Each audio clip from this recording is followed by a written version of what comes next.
all the feedback that we're going to be getting. Please remember to subscribe to our channel, leave comments, favorite, like, whatever you can do, because that stuff so it really helps us know if we're doing something right, if we're not doing anything right at all.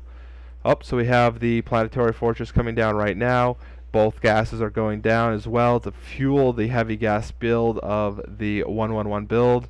The 111 build is actually, I should probably explain that, is a 111 build of the barracks, the factory, and the starport. It was popularized by a player named TLO, or the Liquid One, from Team Liquid. He popularized this because of the versatility that it gives you with the barracks, the factory, and a starport. Now, usually you'll have a barracks with a tech lab on it, so you have the ability to build anything out of the barracks, marauders, etc. So we have another. So now we've got more barracks coming down right here. Most likely these will be tech labbed up, so you can get the bonuses.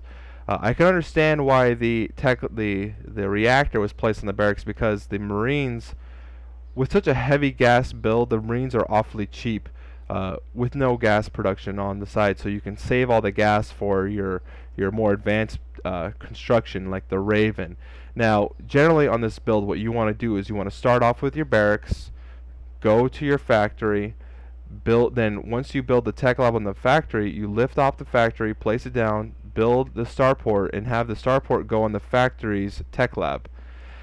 Immediately you then build a Raven. Now the Raven protects you against Dark Templar rushes, things like that. Now, see, now we have the expansion for the Protoss finally going up. It is being scanned by the Terran. We got some little banter going on down here. Now, this entire time he could have expanded, and this game would have been over. He even left. He took all his guys, all his probes from this base. He still has not mined from this green gas up here, but he's taken everyone off here with still having minerals left to go. If he had mined this one earlier, I mean, look at this. Now look at the harvester count, 31 to 20 still. If we look at the resource tab, we can kind of see the amount of money that both players are getting with the income.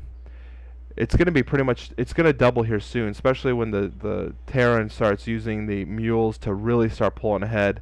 He will double the production of the Protoss player.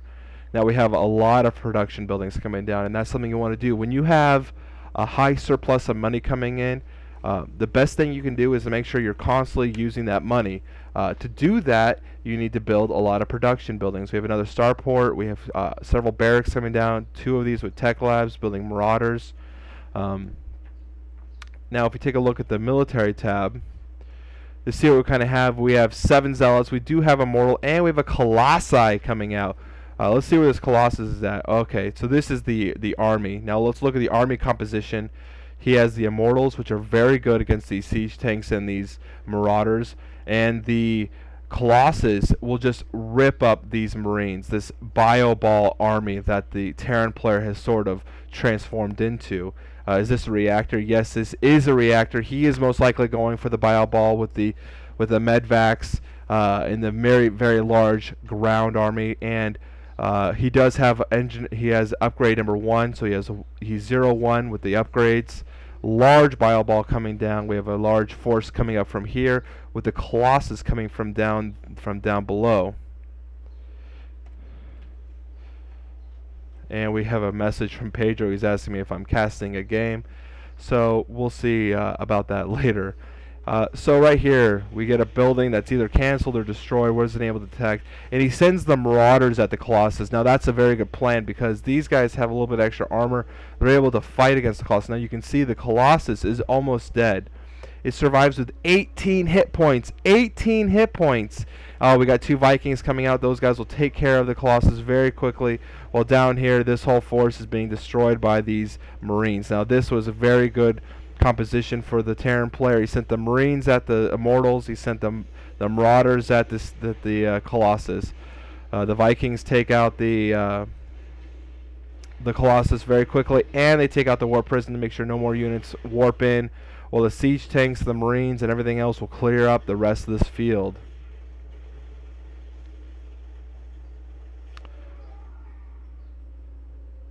quite exciting game. We still have 2 zealots just chilling out down here, just checking everything out. Now, again, the production tab. You can see the amount of resources being unspent, or it's quite handy. But if you look at the amount of resources a minute here, the Terran player is blowing away the Protoss. This is the biggest problem. The Protoss player should expand it. He probably could have even expanded to here by now, securing the entire map as he moved forward. We have a little force coming down here with a looks like an SCV-3 Marines siege tank coming down, probably gonna do some harass. He probably expected a little bit more production to be here, but it looks like there's nothing left here. We have some zealots coming down to clear up this diversionary force. Now, these kind of attacks are usually something to throw the other player off, someone off, and then he's going to get out of there. Probably was not economically beneficial to do this now. He does have his second gas finally going up here, but you can see gas production is at an all-time slow halt. Look at that. He's got 1 guy on gas, 1 probe here doing nothing.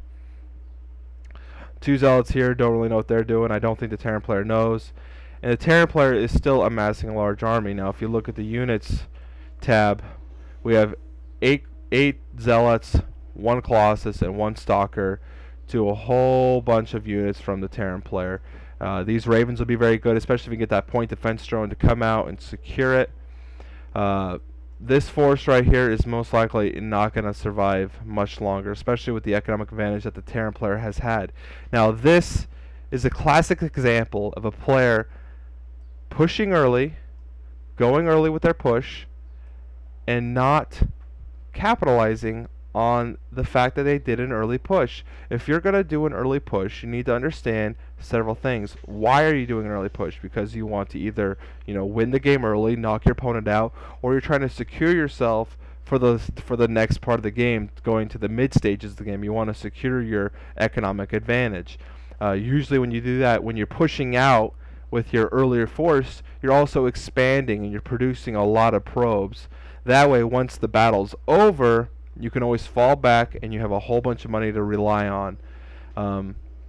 You can see that the Protoss player really wants to do this gas-heavy build with these Colossus, but he doesn't have the gas to support them. These Colossus are very expensive, and with just producing on 1 gas for so long, down here he probably doesn't have his gas going. Nope, still no gas down here. Probably still sitting on 20 probes, 21 probes now to 43. Oh, here we go. We got an action going down here in the center. Terran player is moving out with a large force. Let's see who notices the other one first. They're just Congo lining next to each other, and there they go. The Terran player notices the action. Perfect concave around the zealots. That will do it. That will end this game. There's nothing real left that the Protoss player could do. He still has these 2 Colossus. He's probably going to do some harass off the high ground, but he can't get up from here. He has to go either all the way around and up or come through down here. But with this large bio ball coming down with a full squad of medevacs, Ravens, some Vikings to deal with any Colossus they run into, this army composition is very strong for the game that they're playing right now. He'll probably take out this expansion quickly, which will leave no more income left for his base back up here. Within 2 seconds, the entire base is down. That will end the game. Well, this is it, guys. This is a StarCraft 2 commentary with Greensquid and Ashwolf. I appreciate you guys taking the moment to come and watch. Have a great day.